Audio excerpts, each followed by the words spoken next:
For questions 3 and 4, I'm trying to expand the logarithms.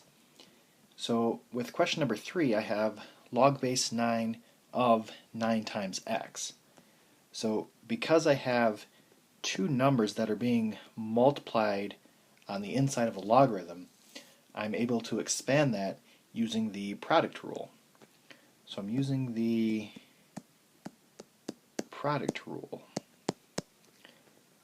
So two numbers that are being multiplied on the inside of one logarithm get split up into two logarithms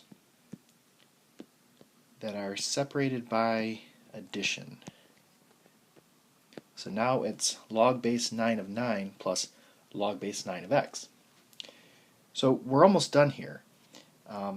Anytime you have two numbers, so having the base be a number and the number on the inside of the logarithm, then you can sometimes simplify this further. So I really need to ask myself, 9 raised to what gives me 9? So 9 raised to what gives me 9? And that would be 1.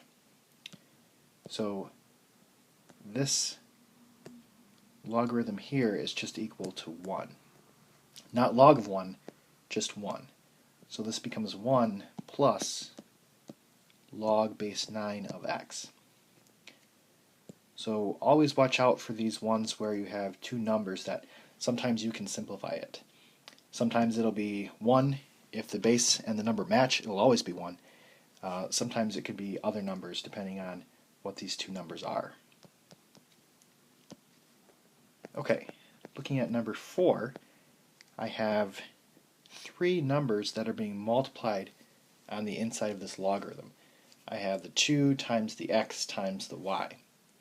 So I'm going to break this up using the product rule. And I'm going to use the product rule a couple of times. So this will be log base 3 of 2 plus log base 3 of x plus log base 3 of y. And like we talked about, this has two numbers here, so I could potentially simplify this more. So 3 raised to what gives me 2. There's really no way that I can do that, so I'm just going to leave that alone. So this will be my final answer.